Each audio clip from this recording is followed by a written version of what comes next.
Hi, good morning, everyone from Houston, Texas. I hope everybody's had a great day. Here it's about 8:30 in the morning. It's raining, but we're still looking forward to a great end of our semester.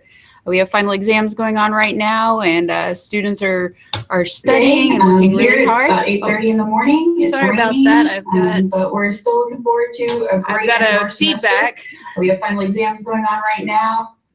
Okay, sorry about that. Okay, so we're going to focus today on course enrollment and how to get registered for classes. I'm going to do a brief presentation where I go through a few slides and give you some information. And then at the end of that, we will start answering your questions. So if at any time you have a question, you can go ahead and put it into the chat window. I'll start reading them off and answering them at the end of the presentation. So in just a moment here, I am going to share my screen with you and we'll start the presentation. Okay.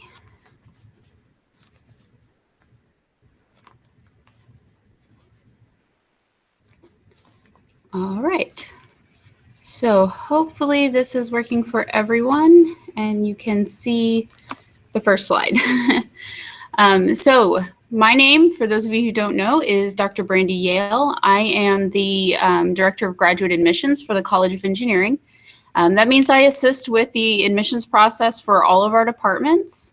But each individual department does also have a graduate advisor who does a lot of admissions processing for each department. And so sometimes you'll hear from me, sometimes you'll hear directly from your department. And then we also have a graduate school that oversees admissions for the entire university. So it can be a complicated process to know who to ask what question to. If you ever have an issue where you're not sure who to ask, please email me or your department advisor. We will figure out who you need to talk to. So here's a bit of an overview of what we're going to talk about today. I'm going to update you on the I-20 process and what's been going on with that. We're going to talk about setting up your MyUH account for those of you who haven't done that yet. And then we're going to focus on course enrollment and when and how you can get enrolled in courses. And then, as I said, at the end, we'll have a question and answer session so you can ask any questions that you have. Okay, so I-20 documents for international students. I know a lot of you are waiting for your I-20s right now. We have, so far this semester for fall admissions, we have submitted 527 requests for I-20 documents for students who are wanting to come to the University of Houston. And that is just for the College of Engineering. So of that, about 200 have already received their document and the rest are still in process. We also have over 100 students who are still missing documents. So if you are, if you've received an email from the graduate school saying that you are missing documents for your I-20 request, please go ahead and get those submitted to us as soon as possible.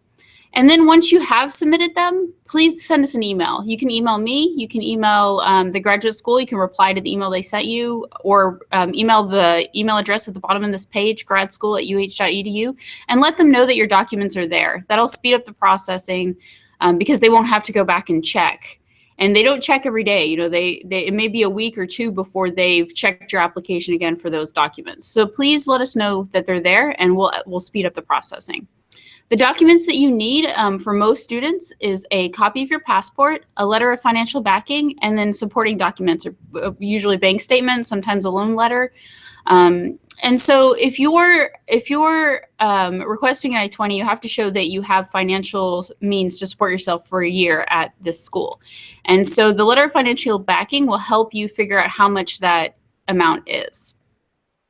For PhD students, if you are receiving full funding from the university, you will only need to submit the copy of your passport. You will not need to submit the financial backing documents because for most of our PhD students, the amount of funding is enough to cover the amount needed in the letter of financial backing. Okay, so if you have more questions on this process, please go ahead and email me or contact the graduate school. We'll be happy to help. And as I said before about missing documents, if you receive an email, please let us know so that that you've submitted the documents so we can move forward with processing your I-20. And regarding shipping, most of the departments will have the graduate school mail your document to you, since this is usually the fastest way But there are some cases where the department will request that the graduate school send the I-20 to them and they will give it to you. And there are a lot of different situations where a department might choose to do that. So if you have any questions about how the shipping is going to work, please contact your advisor. If you would like expedited shipping, you can pay for that. When they contact you once your I-20 is ready, they will offer different shipping options. So if you want to expedite the shipping, it usually takes a regular mail, the free version of shipping. It will take probably 2 to 4 weeks to reach most international destinations. Once you've received your I-20, or if you're a domestic student with a social security number, you can go ahead and set up your MyUH account. International students need to wait until they receive their I-20 so that they will have the CVIS ID, which will be used when setting up your account. So in order to do that, you go to myuh.edu and select Request My User ID. And then it'll ask you a series of questions to help you set up your account. You'll also need your PeopleSoft ID for this process. The PeopleSoft ID is your student ID number, and it should be found on your admissions letter. Once you set up the account, you can see if you have any holds, you can view the class schedule, and for some of you, you'll already be able to register for classes. If you have any trouble setting up the account, you'll have to contact Information Technology. They can help you with the sort of logistics of setting up the account. Most advisors can't really assist you with the technical aspects of that, but the Information Technology Office has a really great support desk that can help you with any issues you're having. So these are the common account holds that you'll see on your account. International check-in and orientation, there will be an indicator on your account that says whether or not you've attended, and that will remain until classes start. However, they have recently changed the policy that this check-in will no longer prevent you from registering in classes. So you can register for classes before you've checked in at the university.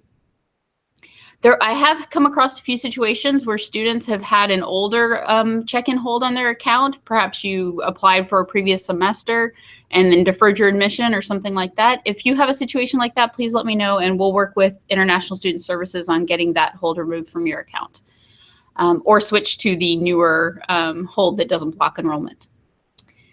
So the next most common one is prior degree verification. In order to start graduate classes, in order to enroll in graduate school, you have to prove that you have a bachelor's degree. And in order to do that, we need official sealed hard copies of all your transcripts, your mark sheets, your degree certificates. And these preferably need to be sent from your undergraduate university to the University of Houston Graduate School. If you have questions about where to send them, please send me or your advisor an email, and we will send you the address. And then finally, the last hold that will keep you from enrolling is the bacterial meningitis hold. This you can work on before you come to the University of Houston. You get your shot, then you upload proof of that to your MyUH account. Once it's been reviewed, they'll remove that hold as well. So all three of these will not prevent you from enrolling before you arrive at the University of Houston. We also have some new rules for students from India. In previous semesters, you've had to submit all of your hard copies of all of your mark sheets and your provisional certificate in order to enroll in your first semester. And then we also required you to submit your final degree certificate when you received it. Now, what we have changed the rule to is that we need you to request from your university individual mark sheets from all semesters that you attended, including all attempts, and your provisional certificate, and have that mailed directly from your university to University of Houston. Once that is done, once we've reviewed that document, we will take the hold from your account, and you will no longer be required to bring us your final certificate once you've received it. In the past, this has caused a lot of confusion, and so we want to make this as easy as possible and as seamless as possible for us to prove that you have a bachelor's degree and get you enrolled in classes. So if you have any questions about what you need for degree verification, please email your advisor or email me. We can look at your account and let you know what documents we've received and what we haven't received. For Indian students, please also keep in mind that a consolidated mark sheet is not considered an official transcript for prior degree verification. We do need individual semester mark sheets. And so these documents have to be attested copies from the university. And you can bring the documents with you if you arrive, but they need to be sealed. So if you receive an envelope from your university that it contains all of your transcripts and degree certificates, please don't open it. You need to submit it to the university sealed in order for it to be considered official. Okay, so because of all of that, most of you will be able to get this done before, I'm sorry, I'm going to go back just a second. Most of you will be able to get this done before you arrive, which is why we're going to focus on some enrollment questions today so that you can get past this step, get enrolled in classes, and be ready to go when you arrive at the university. And I also wanted to bring up another issue that is related to degree verification. I'm sorry, which is that you need to get this done as soon as possible in order to get enrolled. And some departments will not allow you to enroll in classes. And we're going to go over that sort of step by step, when you can enroll, which departments will want you to attend orientation first. And so not everyone will be able to enroll in classes, but hopefully most of you will be able to. Okay, so the orientation schedule. Once you arrive at UH, you'll have to attend many orientations. International students have to go first to a check-in session. For these check-in sessions, you need to bring all of your visa documents, I-20, your visa, everything that you have, you need to bring with you to check in. They're going to review all of your documents and make sure that you're at legal status. Next will be the International Student Orientation, which is a 2-day orientation where they introduce you to the American academic setting and hopefully get you ready to go for your studies. Then you'll have department orientations. These will be scheduled by the individual departments and are usually a couple of weeks before classes start. You will receive information from your department about when your orientation is. And then the College of Engineering will also have an orientation to cover college level policies on, I believe August 25th is the tentative schedule right now. So there's a lot of orientations your first week. It's really a good idea to arrive early to get to those check-in sessions, especially if you have an assistantship or are otherwise employed by the university.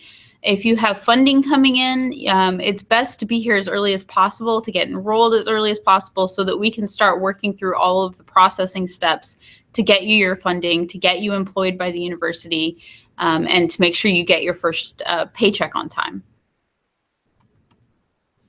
Okay, so now let's move to course enrollment. New students are eligible to enroll for fall classes once all of those holds I talked about are removed. You can view the course schedule through MyUH. And if you go to the link that's in red here, UH Academics and then Courses and Enrollment, you will find detailed information about how to search the schedule, how to find the schedule, and how to find your classes. All international students are required to enroll in at least 9 credit hours per semester. That's 3 courses.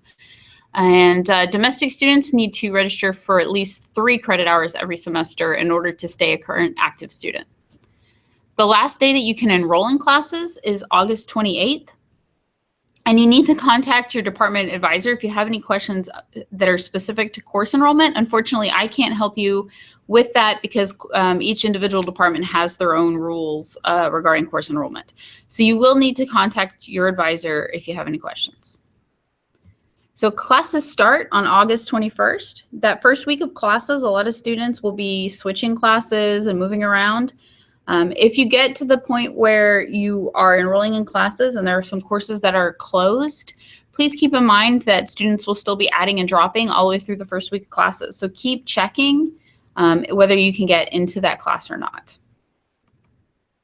In order to find some of these important dates, you should really take a look at our academic calendar. The academic calendar can be found if you go to uh.edu and scroll all the way to the bottom of the page. There's some quick links at the bottom, and one of them is for the academic calendar. You should keep this bookmarked so that you can always know when the deadlines are and when the important dates are every semester. So the first day of classes is August 21st. The last day to add a class is August 28th. And then the last day to drop a course without receiving a grade for it is September 6th. This means that you have until September 6th to make changes to your schedule that will not appear on your transcript.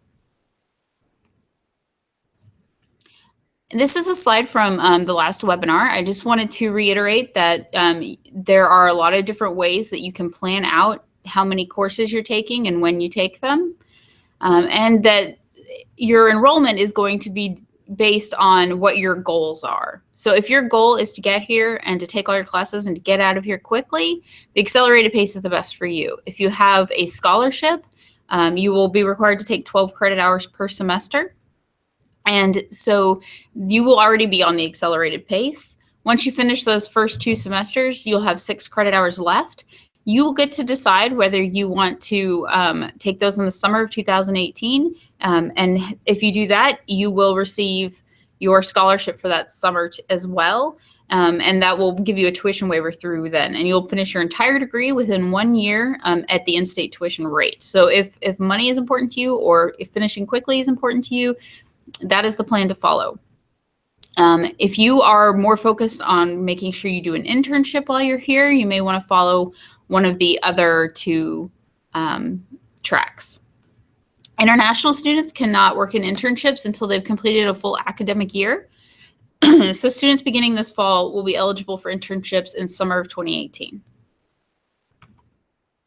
Okay, so now I'm going to go through some information that individual departments have given me. I'm not the expert on this at all, but I wanted to give you guys kind of a heads up of what's going on in the various departments. So for biomedical engineering, first semester students are required to only enroll in biomedical engineering courses. So please keep that in mind when you're looking through the course schedule. PhD students have a set of core coursework that has to be completed before their qualifying exams, which will take place in the 3rd semester of your program. So these are the 3 courses that you are required to take. The bottom 2 will be offered this fall. So all PhD students in biomedical engineering are expected to enroll in the stats methods and the genomics class. So please make sure that you get into those 2 courses. If you have any questions, contact Deborah Hernandez. She's fantastic and will be able to help you. And so then in the spring semester, you'll take the math methods class and you'll have finished your core coursework and you'll be ready for your qualifying exams. For civil and environmental engineering, environmental engineering students are required to take these 2 courses their first semester. That's Civil 6377 and 6391. And while we're mentioning these course numbers, this might also be a good time to explain how we number our courses here. It might help you a little bit when you're trying to choose courses. The first number in the sequence 6 is 6 and 6, 7, and 8 designate graduate level courses. Sometimes you'll see graduate courses that are also at a 5, but if it's 4 or below, that's an undergraduate course, and for the most part, you will not be allowed to take undergraduate courses. So you want to make sure that your course is graduate level. The second number is 3 here. That denotes how many course hours, how many credit hours that course is. Most of our courses are 3 credit hours, but there are some that are labs that'll be 4 credit hours. And you'll also see some seminar courses that are 1 credit hour. And if you're a student who's going to be doing research and taking research hours, you'll see them all across the board from 1, 2, 3 hour courses to help you get the right number of research hours you need every semester or to fill out your schedule. So the final 2 numbers are the course code that designates that particular course. So hopefully this will help you when you're picking courses to figure out exactly which courses you should take. Okay, so in environmental engineering courses, students need to take those first 2 courses. Civil engineering students are required to attend orientation and an advising session before enrollment. So if you're coming for a civil engineering program, you'll not be able to register until after you arrive at UH. Okay, so for electrical and computer engineering students, master students in both electrical and computer engineering are required to take 9 or 12 credit hours, depending on whether or not you have a scholarship. They have their degree plans on the website to help you figure out what you need to take And you can compare your degree plan and what you want to take to what's being offered to help you choose courses.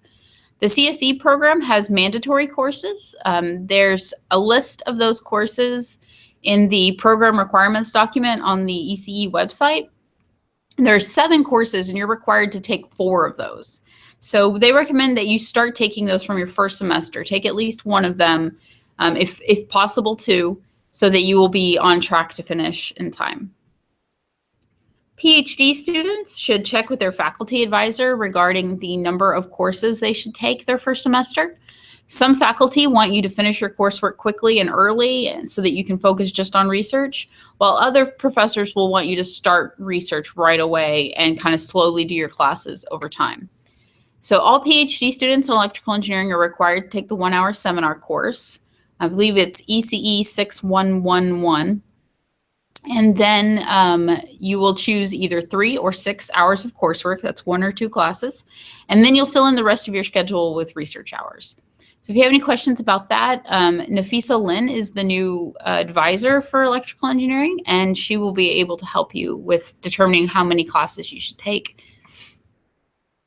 Industrial engineering also requires that students attend an orientation before enrolling. So if you are coming for industrial engineering, you will not be able to enroll until you have arrived. But you should contact Dr. Fang or Serena if you have any questions about what courses are offered or what courses you'll be required to take this fall.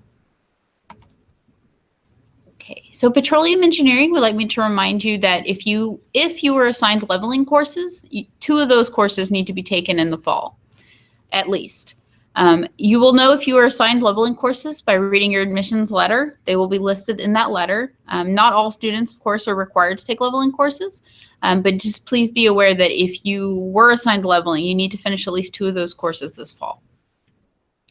PhD students are also required to enroll in the 1-hour seminar course and should talk to their faculty advisor, their professor, about what to do with the remaining credit hours. It's probably the same as electrical and computer engineering, where you'll either take 1 or 2 classes and then finish your schedule out with research hours.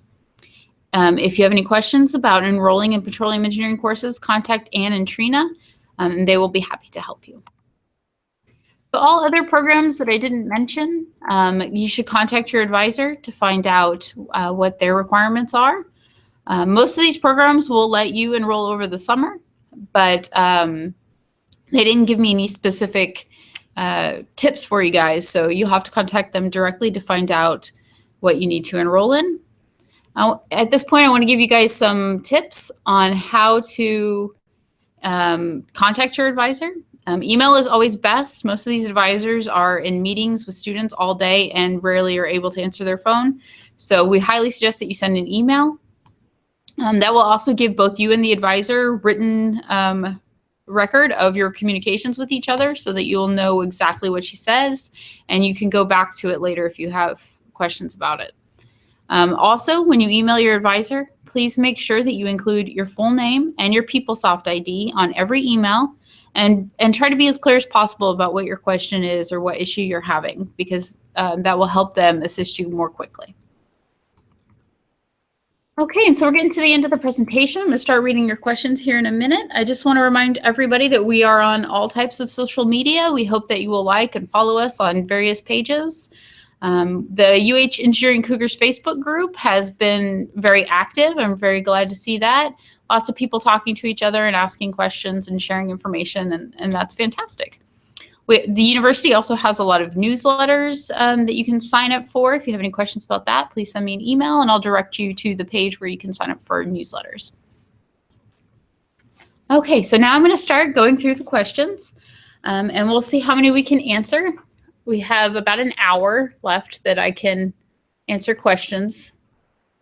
Okay, so let's find the first question.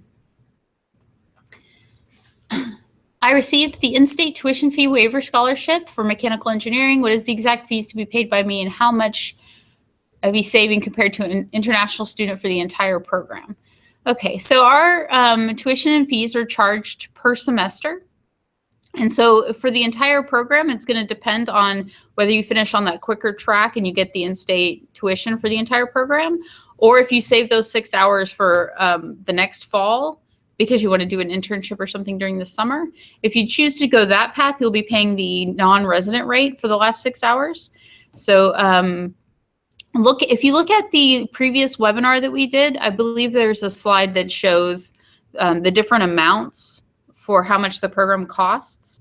Generally, in-state tuition is about half of what the regular tuition rate is, the non-resident tuition rate. So for a student who is finishing all of their coursework under in-state tuition, I believe it costs about $14,000 to get the entire master's degree. Okay, I got a mail saying that my application is incomplete and the application deadline is extended. So if you got that email, but you already have a complete application, that is because you started a second application at some point. So you probably logged in and looked at another department's application, or you started filling out one and then never went back to it and started a new one. That was just an advertisement that was going out to anybody who had started an application but not finished it, to let them know that there's still a chance to apply. So your application that you were admitted through was not incomplete. It was complete if you were given admission. So you're not missing anything.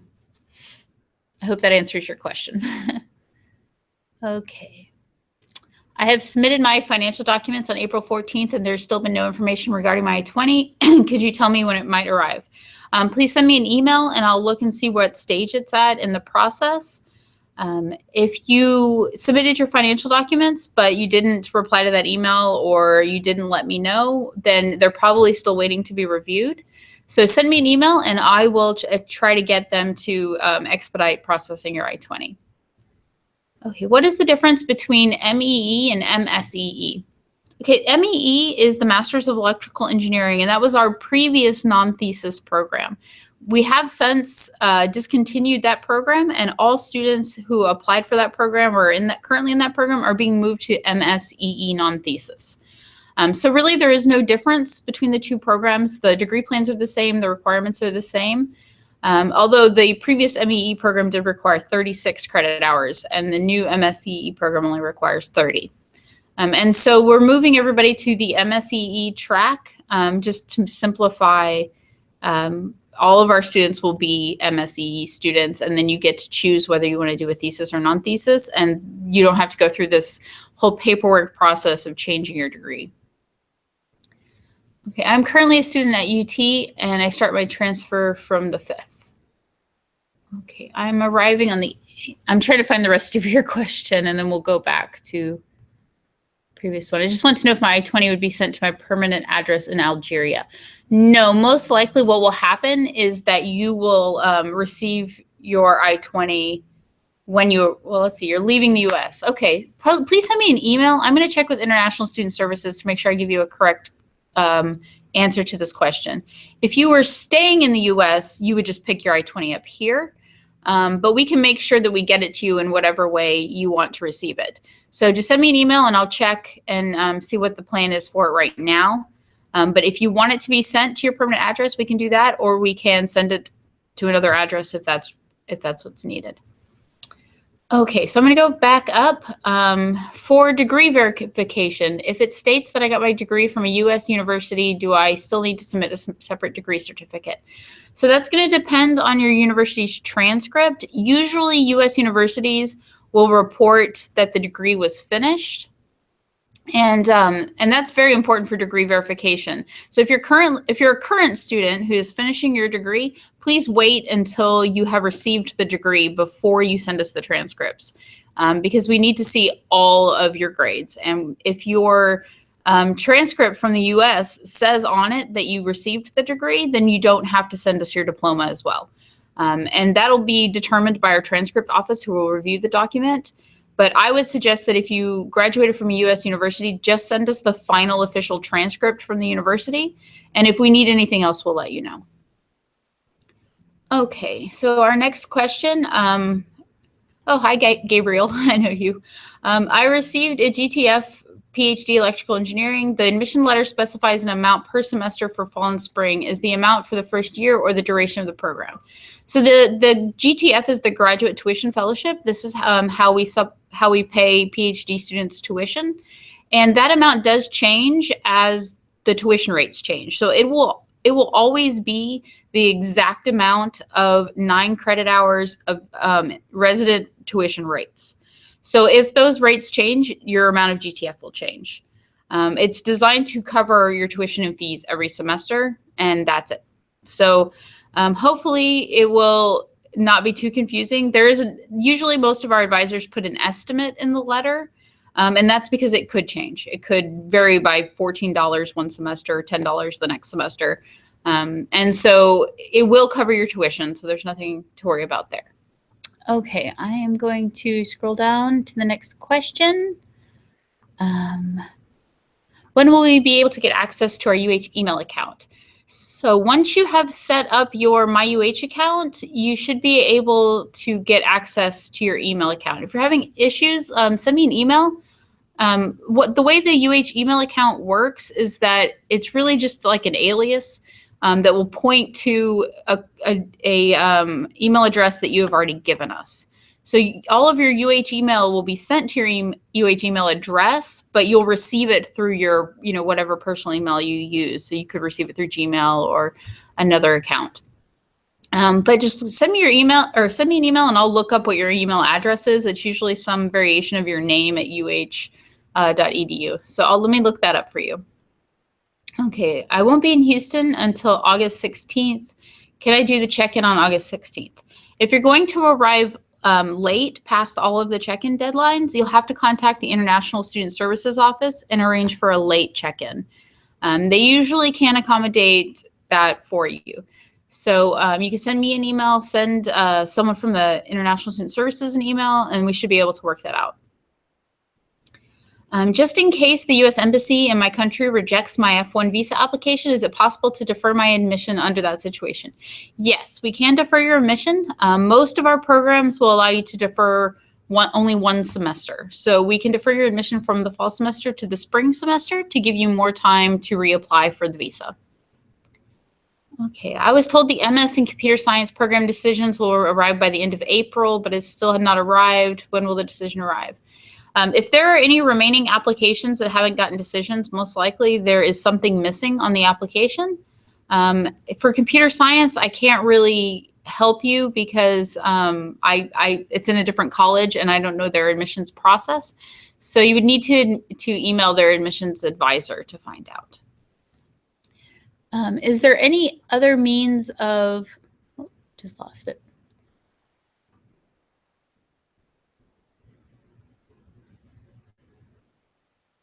Is there any other means of attaining financial assistance, such as in-campus and off-campus jobs, as well as loan options if you fail to obtain funding from the supervisor for the PhD? We do have a lot of students who work in assistantships all across campus. If you're an international student, you can't work off campus unless it's an approved internship.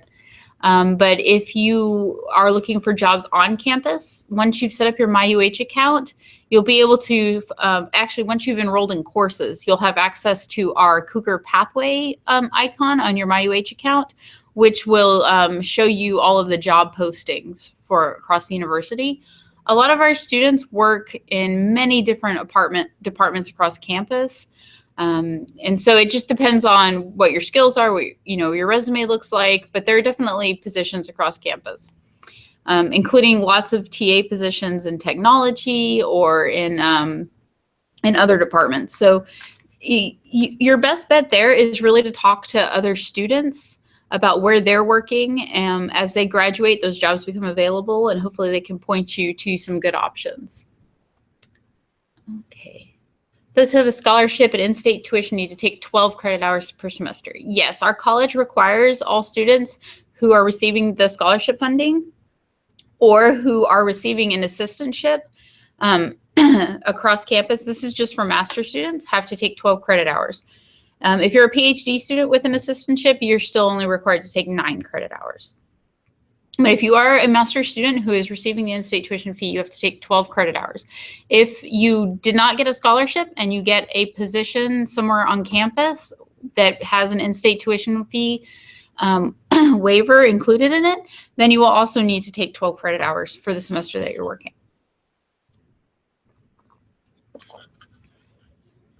The application fee waiver is for students who haven't applied yet. They're doing a special program where if you meet certain criteria, you can apply for the waiver. The College of Engineering is not really participating in that too much, except for in special circumstances. And it's honestly very new, and I don't know a whole lot about it.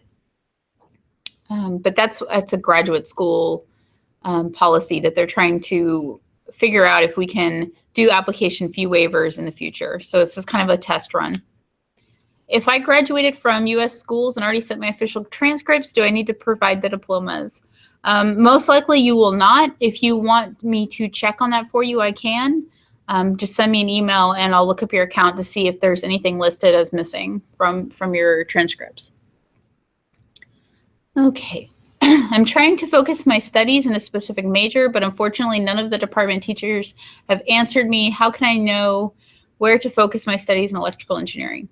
So that's going to depend on if you're a master's student, which I'm going to go ahead and assume that you're a master's student.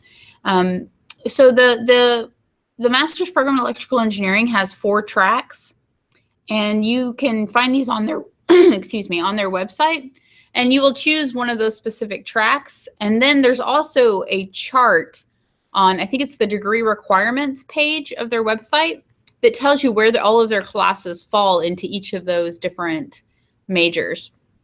You can definitely email the graduate advisor for that department, who can probably give you more specific information than I can, or send me an email if you're having trouble finding those pages that I just mentioned. Okay.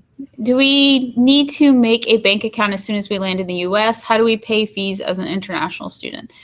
So there's a lot of different ways to pay your fees. You can do it in cash in person. You can do it with a credit card or debit card. You can even do a wire transfer in some cases. All of that information is available on the UH website under the tuition and fees page. If you have any trouble finding that, please send me an email and I'll send you a link to it. If you are working for the university in an assistantship of any type, you are required to have a bank account, because they will direct deposit your paycheck into the bank account. So if you have an assistantship, the first thing you need to do when you get to the U.S., well, there's a lot of things you need to do, but one of them is to obtain a bank account.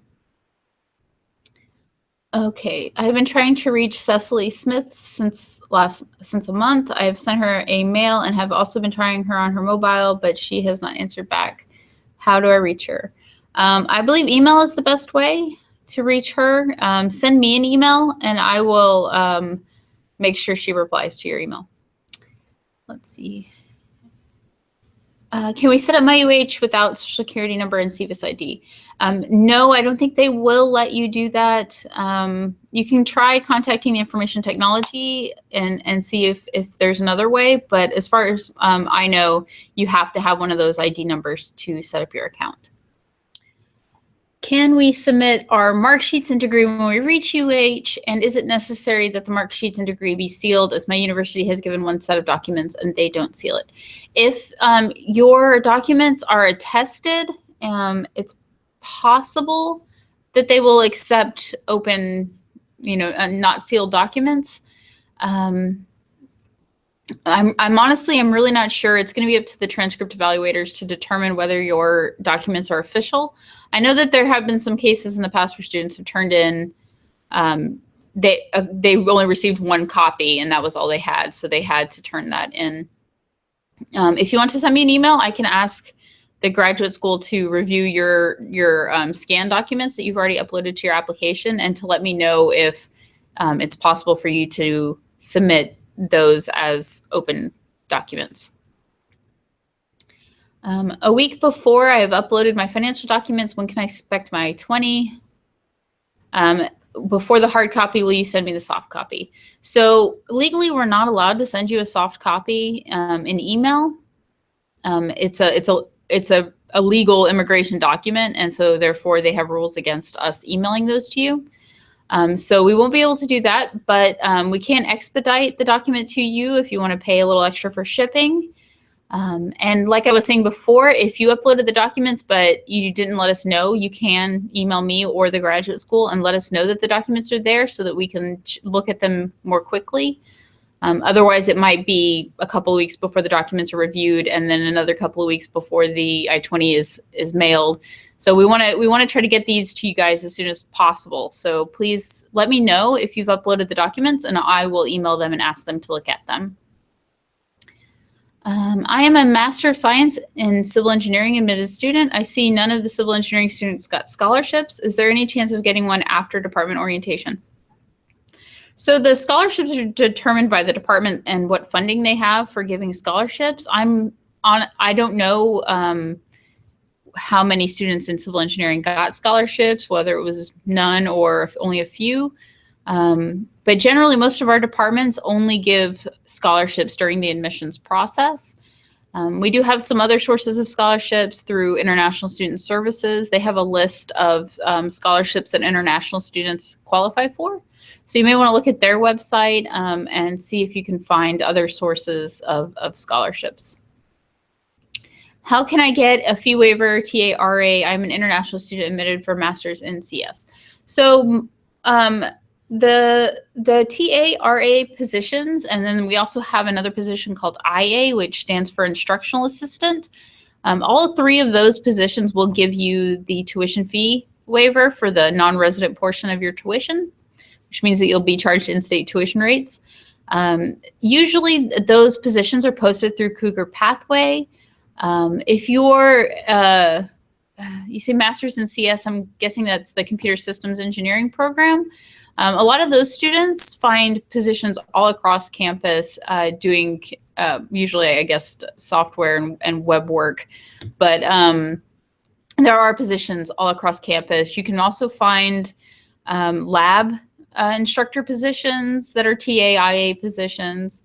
So there are a lot of opportunities. I think that, as I said before, really the best way to find those jobs is to talk to other students who have already found them and ask them for help or to recommend you when they leave. I think that's the way most of these jobs get passed down.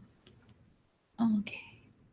When I signed to my UH, there is no option to go to my student center portal. But signing in from Access UH, I see the option. Yeah, Access UH is really the best way to go for logging into your student account because you see different icons for all the different services available for UH students. So I would definitely recommend that you use Access UH. What's the meaning that we have 2 of the check-in sections for July and August? So you have to check in with International Student Services, and they have days where they'll be set up to deal with large numbers of students all at once. And usually what happens is you'll get there and they'll give you a time to come back for an appointment with a SEVIS coordinator or international student advisor to go over your documents and make sure everything is there. They start in July and go through the beginning of August. So when you receive your I-20, it'll have a program start date that is earlier than classes start. And part of the reason for that is that there's all those orientations that we want you to attend. And then you're allowed to enter the US up to 30 days before that program start date. So we have early sessions and later sessions to try to spread everybody out and catch people who come early and catch people who come late. To get everybody checked in and ready to enroll. In the past, you had to attend these check-in sessions before you could enroll in classes. But as I said before, that rule has now changed. Okay. What are security measures for students on campus and areas surrounding campus? So on campus, we do have our own police force that patrols the campus. If you have any issues, you can contact them. They will also escort you to your car if it's really late at night and you have to walk alone through the parking lot. So on campus, we're fairly safe. We have also a security alert system that goes through text messaging and email. So if anything does happen, you'll get emails about it, and they'll keep you up to date about it. If you have questions about this, you can email me. I can send you a link to our security webpage, which goes through all the different programs that are available on campus to help keep everyone safe. I received an in-state tuition fee in industrial engineering. What would be my fees after 2 semesters? So I don't have those numbers in front of me right now, but if you'd like, I can send me an email, and I'll send you a link to our tuition calculator. We have like a little calculator online where you can put in your program, how many hours you're taking, and all of that, and it'll tell you how much your tuition will be. And that's under the tuition and fees section of the UH website. Is it true that students who have in-state scholarship cannot earn money by working on campus? So if you have a scholarship, you can work in most jobs on campus. I don't think, I've never heard of anything that would prevent you from also working. The only issue I would see is that you would also be taking 12 credit hours, so you would not have a lot of time to work. But there are lots of small part-time jobs that you can get on campus to earn a little bit of extra money. Yeah, I don't think that there's anything to stop you from working on campus. I got assistantship and graduate tuition fellowship for my PhD. Can I use that as self-sponsorship for my letter of financial backing? Yes, if you're a PhD student, you do not need to submit the letter of financial backing if you have an assistantship and the graduate tuition fellowship. We don't need a bank statement. All we need is the copy of your passport, and we can move forward with processing your I-20. Okay, I have Sorry, I lost my place again. Okay, I have uploaded the documents for the I-20 when I applied. Do I need to do something else because I've not received my I-20 yet? Please go ahead and send me an email. I'll look into the status of where your I-20 is. And hopefully I can get you moved up in the list for processing. Let's see. Does the course list sent to me contain all the courses being offered in fall 2017? Or are there some extra courses I can register? I don't know what the course list you were talking about is. I'm assuming that's something from your advisor. But it probably, yeah, I can't really answer that question. I would email your advisor and ask them this question. So most of our programs will allow you to take courses outside of your department. So you can take other engineering courses, or you could take courses in the natural sciences and mathematics college, business college. So I would contact your advisor and ask them what you're allowed to register for. Okay, so for my degree certificate, if my undergraduate university does not send the degree, then is it all right if I send a hard copy of the degree? Yes, I'm not sure exactly if I understand your question. If I don't answer it perfectly, please email me and I'll try to find the right answer. I'm assuming that you mean that you have your own hard copy of your degree certificate, and your university will not send your degree, but you can bring that hard copy. If that is your only hard copy of that degree, and you cannot get another one, I would suggest bringing it with you in person to the graduate school when you arrive, and submit it then, because the graduate school assumes that all documents sent to them are not going to be returned to you. But if you bring it in person, they can make a certified copy and hand it right back to you, so that you will be able to keep your hard copy of your degree. Okay.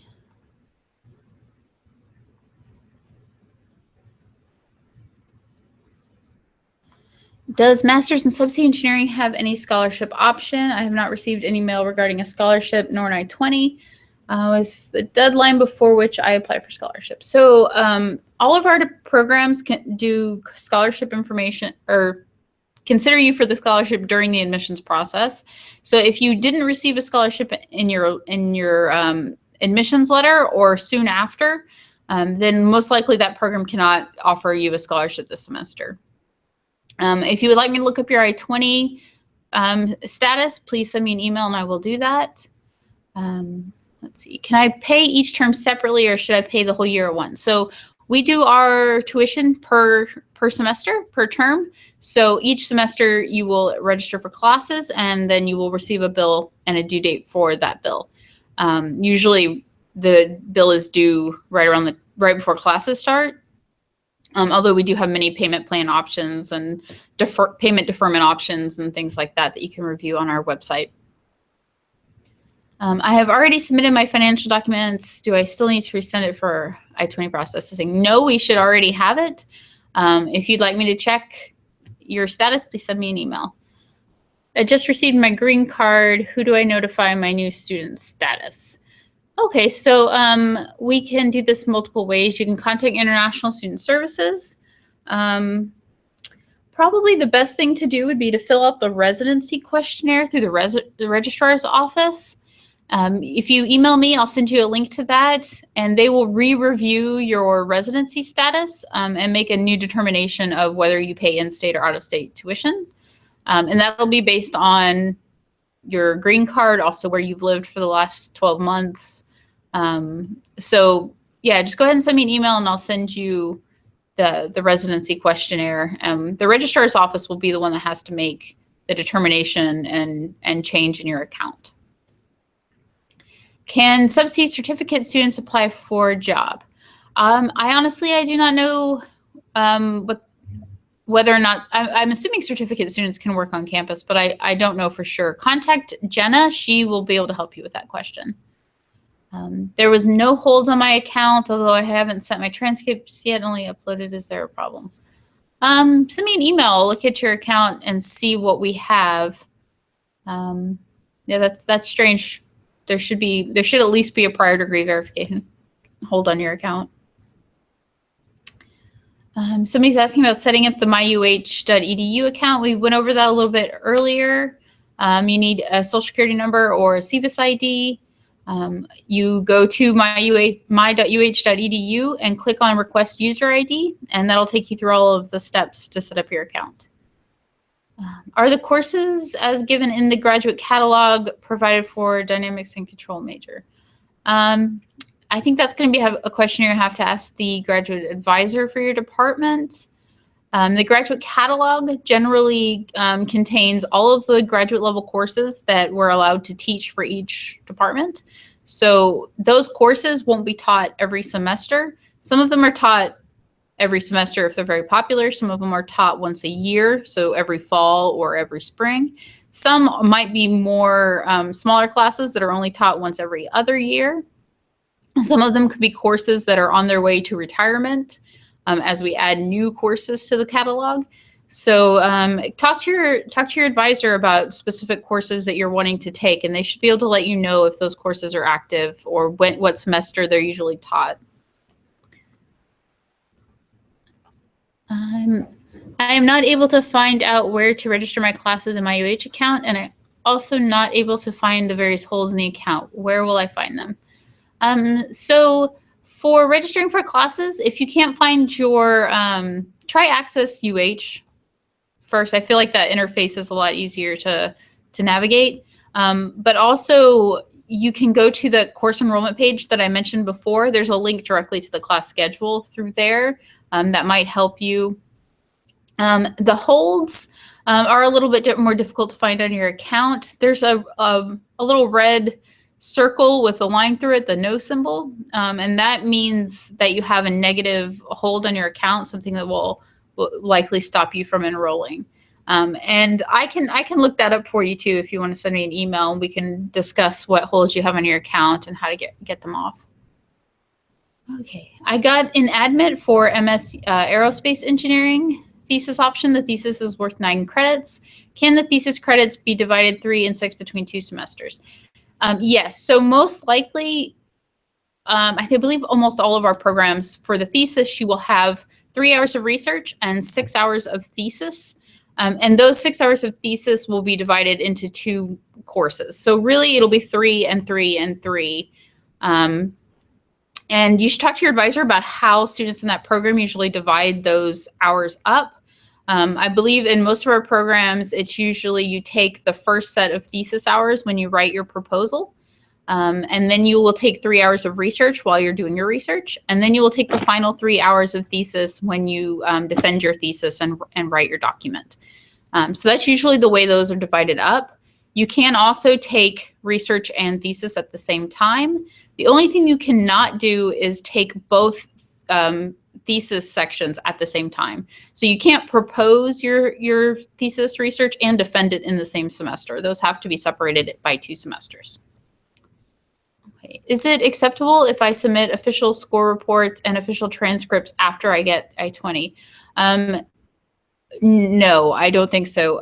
They've recently changed our rules that we're not supposed to admit students if we don't have their official score reports and official transcripts.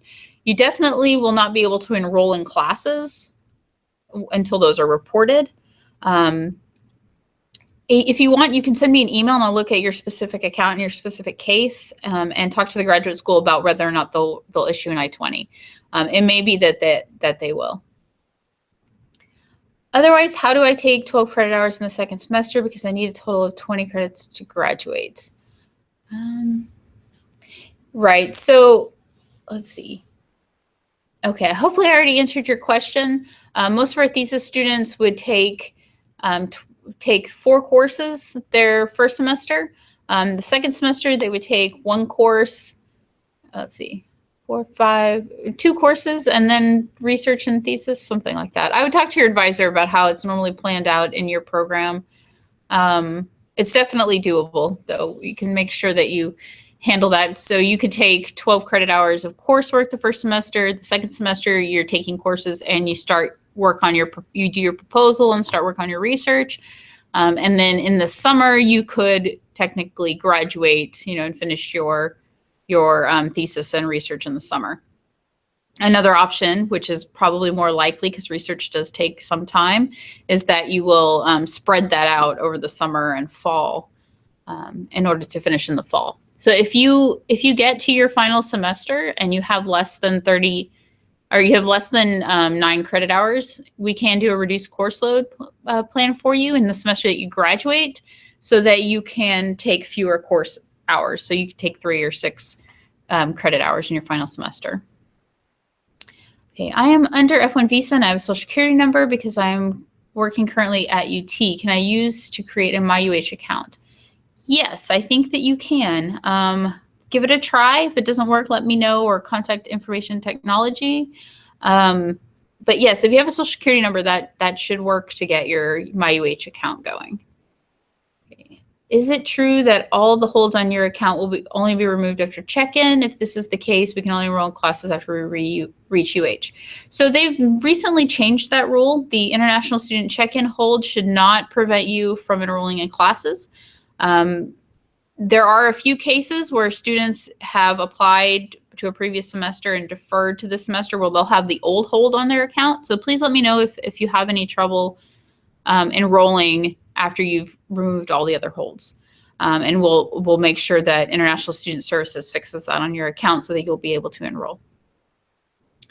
Can somebody help me to pick up my I-20? So if you are here in Houston and we are processing an I-20 for you, your advisor can request that I-20 be sent to their office, and then you can pick it up from them. So contact your advisor about that, and you should be able to pick up your I-20. If you need somebody else to pick it up, which could possibly be what you're asking, yes, you can also do that. You can designate a person to come pick up your I-20 for you. We also have a lot of students who ask that we mail their I-20 to a family member in the US to then expedite the shipping to them. We can also accommodate that as well. Okay, I have asked seniors about the courses that are being offered. I thought that all the courses as mentioned in the graduate catalog are offered, but I got to know that some courses aren't offered. So like I was saying before, not all the courses are offered every semester. It may be that they're going to be offered once a year, once every other year. And it also could be the case that a course you're interested in is no longer being taught. It's being replaced by a newer course. And so really the best person to ask that to is your advisor, because they can kind of monitor what courses are being taught and which ones are not, and let you know if a course is on its way to being discontinued, and they can help you with that. Is it possible to acquire graduate assistantship during the fall semester for masters? So if you're coming this fall and you don't have an assistantship or a scholarship or anything, it's going to be difficult to get an assistantship in your first semester. And the reason for that is that most of the people that are hiring for these assistantships, they want to see your first semester grades. They want to see a proven track record that you can do the work. And so most of them are going to ask to see your first semester grades before they'll hire you. I've seen that happen quite a few times. But that's not to say that there aren't jobs that are available. I mean, it is possible to work your first semester. It's just harder to find the jobs because you don't know anybody, you don't know where to look. So try Cougar Pathways, try talking to other students, and it may be that you'll find that assistantship.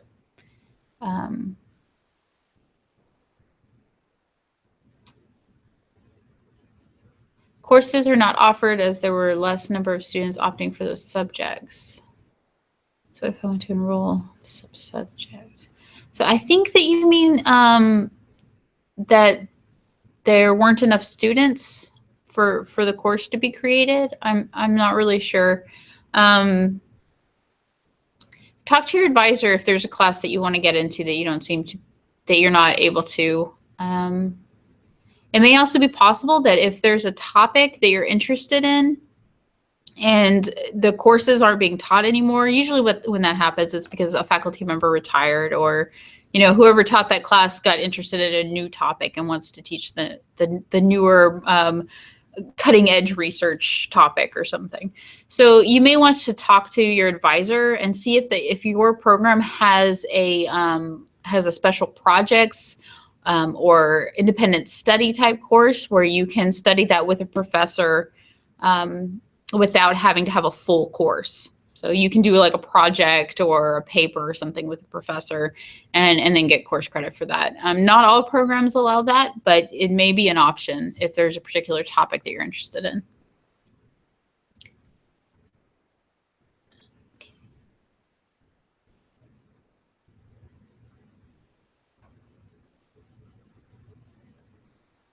I think I lost my place again. Sorry, guys. Okay. So what will be the probable tuition fees for a 36 credit course? So I don't have the numbers in front of me right now. Send me an email and I'll get that information to you. Do I need to register for the courses before I arrive? So that's going to depend on which program you're in. Some will allow you to, some will not. You don't have to register before you arrive, but it is a good idea to register as soon as you can, just to make sure that you get courses that you want to take. They will start filling up. But most of our advisors are used to situations where they're trying to get students into courses that they want that are closed. And so as students drop, advisors can help you get into those courses. Does the PhD admissions offer based on the availability of supervisors and funding opportunities by the respective supervisors? That's also going to depend on which department you're in. But yes, usually PhD admission is based on your area of research interests and how that matches up with the professors and which professors have spaces available in their lab. It's really a negotiation between you and that professor to get you admitted and for them to offer you support. Some departments, however, like chemical engineering, will do that completely differently. They have a pool of PhD students who come in the first year and work as TAs and then later find advisors. So it's really going to depend on the situation in your department. If you're applying to PhD programs or if you're thinking about doing that sometime in the future, contact the advisor to find out what that specific department suggests. Do I need a new visa if my old one is valid? If you currently have an F1 visa, you can transfer your I-20 to UH. We have a form for that on the graduate school's website. You go to graduate school admissions and then international students, I think is how you get to it. You'll find the transfer form. If you have trouble finding it, send me an email and I'll send it to you. And what you do with that form is you submit it to the school that your I-20 is currently at, and they will transfer your record to us. So if you need any help with that, you can let me know or contact our International Student Services office. They can also help you.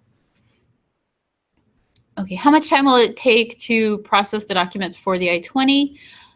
So if you uploaded the documents today, please email me or the graduate school to let us know. That's going to be the fastest thing. Like I said at the beginning of this presentation, we're processing hundreds of I-20s right now. So it's hard for me to tell you a specific date that you will get that I-20, but we will process it as quickly as we can. I will do everything I can to make sure that you're at the top of that list when they process I-20s, and we get your I-22 as fast as we can. You can also speed up the process by paying for expedited shipping, and we'll try to get it to you as quickly as you can. We're just at the beginning of May, so we have some time. We have all summer. I know students who get their visa right before classes start and jump on a plane and come right here. That's, of course, not ideal, but we will do everything we can to get you here at UH before fall. Can I attend more webinar after this session? So yes, we will have this video, and also there was another webinar that I did last month that's available right now. Make sure you look at the fall 2017 webinars.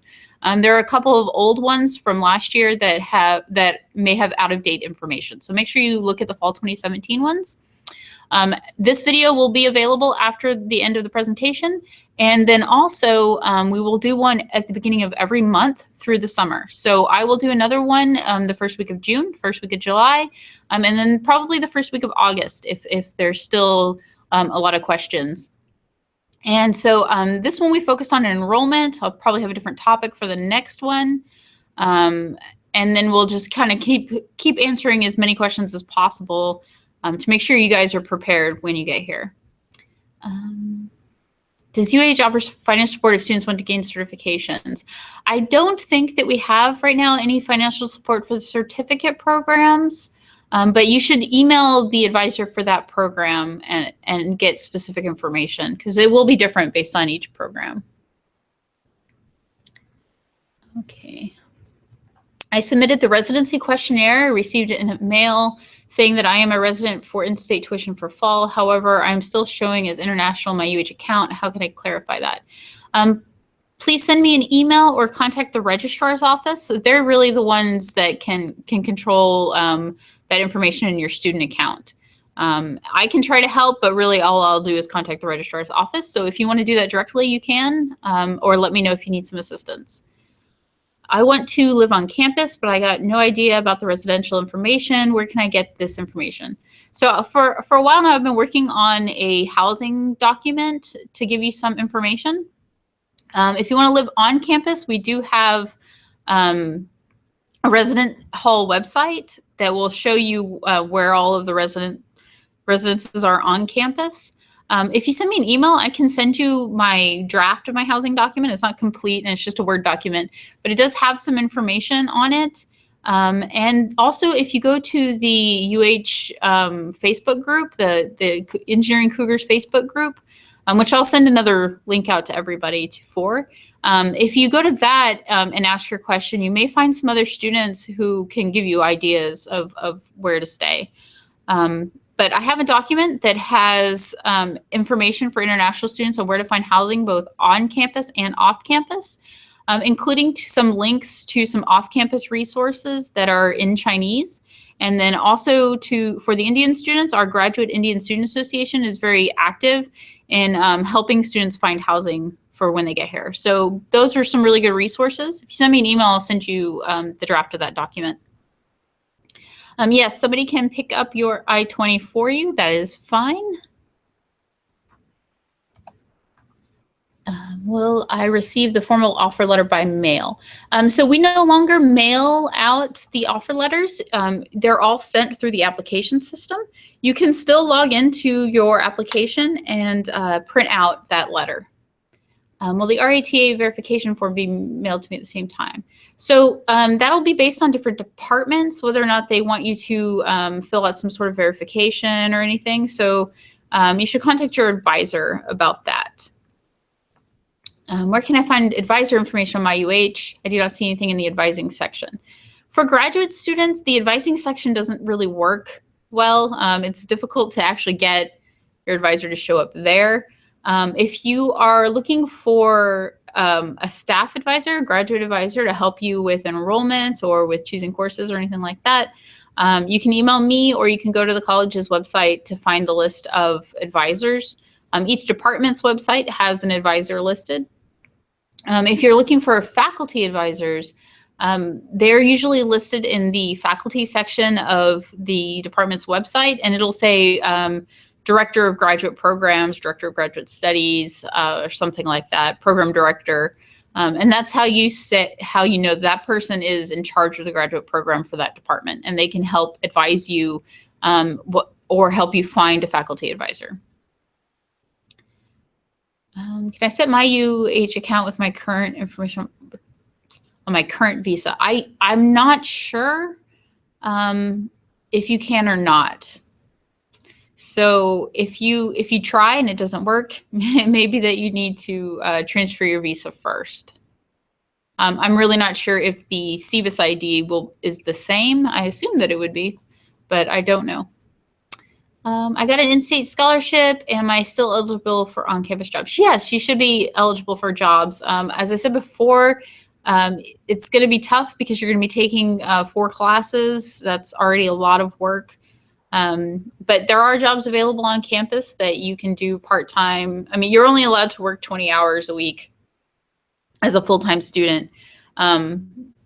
So I would be careful with balancing that school and work, but there are jobs available. Use Cougar Pathway and through Access UH, and you will be able to find those positions. To get the GTF, should you have an assistantship from a supervisor or an in-campus job will suffice? So different departments do the graduate tuition fellowship funding differently. They're allocated a certain amount of funds and they divide that up to their students. However makes most sense for them. So I would contact your advisor. If you're a PhD student, most PhD students are able to get the GTF, but in many cases they will not give it to you if you don't have an assistantship. So I'm sorry, I can't be more specific, but contact your program advisor. They should be able to help you with that. Okay. I asked a question regarding the residency questionnaire. I would like to clarify one more thing. If the mail says I am resident for fall 2017, does that mean I am a resident for the entire program or just one semester? If they list you as a resident for fall 2017, that will not change unless something changes in your actual residency. But assuming that you're going to be here and living in Houston or living in Texas, it shouldn't change at all. And usually they don't change your residency unless you request it through the residency questionnaire. So I think that most likely you will continue to get the in-state residency throughout your program. If you'd like to send me an email, I can look further into that. I can look at your account and see exactly how they have you listed in there, and make sure that everything's okay. All right, how to get assistantships other than RA or TA. So if you want in-state tuition, which is I'm assuming why you're asking this question, it needs to be an RA, TA, or IA position. IA stands for instructional assistant. That's usually going to be a sort of like a TA or a lab instructor or lab assistant for undergraduate lab courses. And so, I mean, all of these jobs, and there's many other jobs on campus. We have, it's a huge campus. It's sort of like a mini city. You can get a job doing just about anything you could anywhere else on campus. And so there are a lot of different options, and I would use Cougar Pathway to find ones to apply for. You can also talk to your department advisor, but really your best bet is going to be talking to other students and finding out where they are working. If I am given an in-state tuition waiver, how can I check my residency status before the arrival of I-20? What if the residency status shows international instead of state resident? So if you get in-state tuition waiver, your residency status will not change. It'll still say international on your account. But when we request your I-20 and when we process your accounting for fall, your scholarship will be applied and the in-state tuition waiver will be applied. So when your department requests the I-20 to be produced, they list on there whether or not they've given you the scholarship.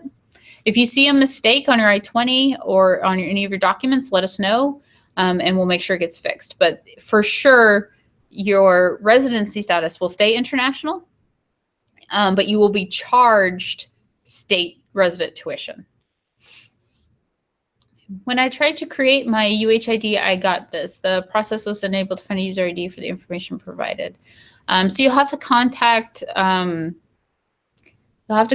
check to make sure your user ID is correct, your UHID, but you'll have to contact information technology. I'm really not sure what the issue is with that, but they can help you. Okay. Looks like we have made it to the final question. How are on-campus job scenarios? Does everyone get an on-campus job after arriving? Well, I wouldn't say that everybody does. They're definitely competitive.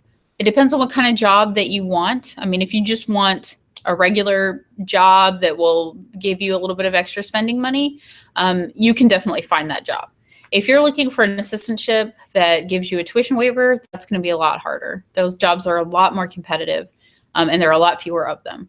So if that's your intention, do as I was saying before, talk to students as soon as you can, find out everything that you can from other students and from your advisor about how to find a job on campus. It is very competitive. Currently, I'm a final year student. Can I go for the visa interview with my mark sheets up to 7 semesters, as your 8th semester mark sheet is available in July? Yes. If you just take everything that you have received, everything that you reasonably can take with you, we will send you your I-20 without your 8th semester mark sheet. You just need to have that to us before you before you enroll in classes. So you shouldn't have any problem with your visa interview while you wait for that 8th mark sheet. Many of our students have been in the same situation, and I haven't heard of any of them having any issues. Can you repeat who the academic advisor for CSE is? So computer systems engineering is administered through the electrical and computer engineering program. And the advisor for those programs is Nafisa Lin. And I mistakenly left her name and email address off of the slide for that program. But you can go to the department's website and get her information, or you can email me and I'll send it to you. With a PeopleSoft ID, can I create a CougarNet ID? Yes, once you've logged into MyUH or into Access UH, you'll get that information. Your CougarNet ID is usually the beginning of your email address. If you're having issues with that, you can email me and I'll try to help with that. Can I enroll for classes after arrival? Yes, you can. The last day that you can enroll is August 28th. Although classes start on the 21st, so hopefully you'll be already enrolled before the 21st. Okay, so I am glad all of you guys could join us for this webinar. I hope that it has been helpful, that you've gotten some answers to some of your questions. And I will send out another announcement in a few weeks for the next webinar, which will most likely be the first week of June. And as always, you can email me if you have any questions. Right now, I know that a lot of you are worried about I-20s. So if you want me to check your status on your I-20, please send me an email and I will do that, or email your graduate advisor. And we will do everything we can to get that document to you, to get you enrolled in classes, and to get you here for fall. Thank you guys again for joining me, and I'll talk to you later. Bye.